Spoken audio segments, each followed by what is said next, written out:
Let's have a little real talk. I'm going to talk a little bit about some of the struggle that I went through growing up. Being prophetic, whenever you know some things and you see some things, you learn not to trust certain people, or you learn not to trust people because you really don't know what it is that you have if you are not growing up under an apostolic or prophetic mantle who can cultivate what God has placed in you.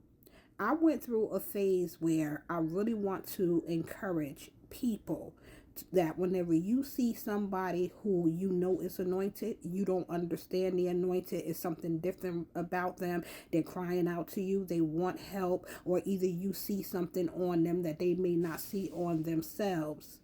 Get them the help that they need. I went through a phase where being prophetic, being able to see and to know some things, I hit my head, fell, trying to run, trying to do things that I needed to do, trying to run away from the gift, and things of that nature. And when I say trying to do things, I've always been trying to get to where God has called me to be, but I bumped my head doing it because I had no guidance. I had nobody to help me. People could see the hand of God on my life. People could see that there was something that God was calling me to do. People could see that I was chosen to do some different things that may not fit into the picture of the scenario of the church where I was, or wherever it was that I was, but they never took the time to pray. I remember I went through this phase where I put a whole list of people's name on Facebook and just asked people. I was crying out from my soul and just asked people to help me to understand this gifting, help me to understand what God was calling me to do, help me to get there, just show me the way. And I kept slipping and falling and bumping my head. Nobody answered, nobody tried to help me, nobody did anything. So it caused me to look outside of other things and try to learn other things and try to get help in other places and things of that nature. And because I did not know Holy Spirit was the teacher who leads me and guides me into all truth, because the denomination that I grew up in does not tell you anything about Holy Spirit, which is the power force behind the gift, the power of the gift, the power that is the gift. I did everything except go to Holy Spirit to help me. So I'm trying to reach people, and nobody ever said to me, seek God, go to Holy Spirit. Because when you are in certain denominations, you learn to work, work, work, work, work. You got to work it. You got to do it. You got to shout your way through this. You got to praise your way through this. You got to, you have to put it together. Went to seminary. Seminary taught me you have to learn how to weave the sermon together. Get 3 points in a poem and get a little hoop and learn how to do this. And you got to do it. You got to do it. So I never had anybody to teach me and to tell me that it's Holy Spirit who does the work. I learned about grace as God's unmerited favor, but I never learned about grace as God being grace, God being who he is. And I'm not upset, but my passion is to make sure that young people out here today know the gifting that you have. The only person when nobody else can't help you is Holy Spirit. You can't do it on your own, and you are not called to. But let me say this. There are many people, you see the gifting, you see the hand, you see the call, you see people reaching out, you see that there is something different. If you don't know how to help them, pray for them. Say, God, send what it is that they need. I can't help them. And real talk, some of you, you don't want these people in your church, in your denomination, in your building, in your organization.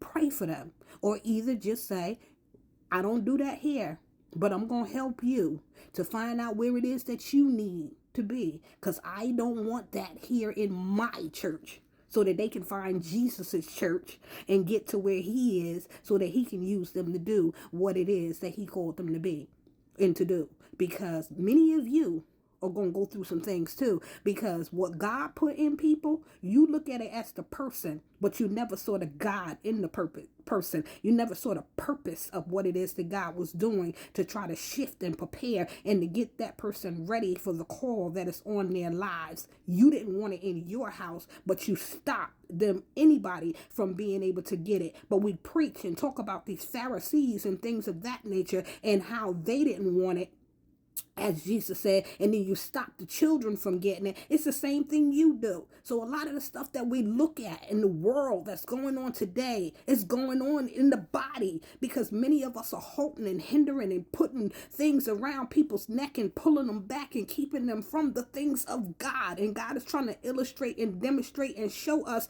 that the reason why we're seeing these things in the physical, because they first manifested in the spiritual. There are many of us who we could have helped people, but we did not. We laughed at them, watched them bump their head, watched them fall, watched them go back and forth, watched them leave the church and come back to the church and leave the church and come back to the church, because they don't know what to do. When you grow up in a foundation of a denomination, you think that you have to stay where you are, and not understanding that you are not getting what it is. Even though you're grown, you still have that connection and that pull and that hold to the denomination that you grew up in, because this is where you are rooted and grounded, where your tree, the roots of your tree is rooted. But God has to uproot that when you have a call on your life and to be led by Holy Spirit. And we don't understand that when we don't know that. So the ignorance of having a gift and not knowing what to do with what it is that you have, because people don't preach the power and the gift of what it is that you need in order to operate in that gift. But then they look at you and watch you bump your head, watch you fall over and over. You're going to be held accountable for that. God is not happy with that. You see the mark. And instead of you saying, baby, let me pray for you, I don't know what that is. I don't know what that do, but we're going to do it. We're going to figure it out together. And if I don't want that here, I'm going to get you where you need to be. I'm going to get you the books. I'm going to get you the help. I don't believe in that. But because I don't believe in it, it doesn't not mean that you don't believe in it. You know, I'm not going to cast the devil out of you over and over because you seeing in the spirit, because you can discern and hear God, and you're accurate, and the things that you see are coming true, and you know some things before you know it. You can smell things and know what's going on from the pulpit to the back door, the ushers, and everything in between. And people don't like that you're able to see and to know some things.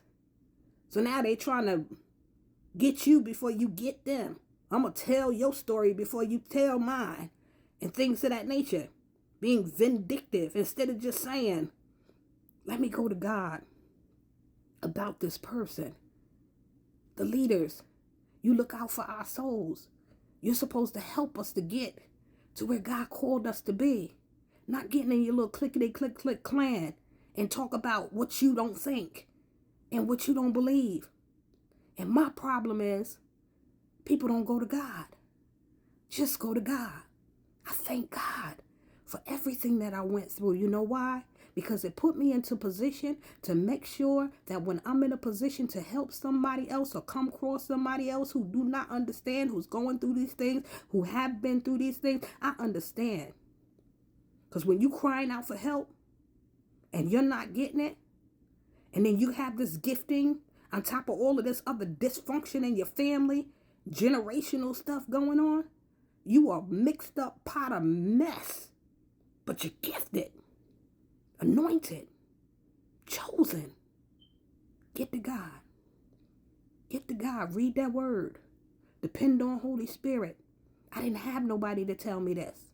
So I'm telling you, don't follow everybody on these platforms. Ask Holy Spirit to do what he does. Teach me. Lead me. This is your gift. Show me. I dedicate it back to you. And you pray for those people who you cried for help, and they would not help you. They saw God on you, but would not help you. They decided what they wanted you to do instead of what God told you to do. And this is one of the problems with many different denominations. We don't stick to what it is that we believe respectfully. We want to impose and try to stop and block. Oh, I don't believe in women preachers. Oh, I don't believe in this and I don't believe in that. So because you don't believe in it, you're going to stop the work of God when it is God that is moving forward and doing what it is that God is doing. I don't believe in apostles. I don't believe in prophets.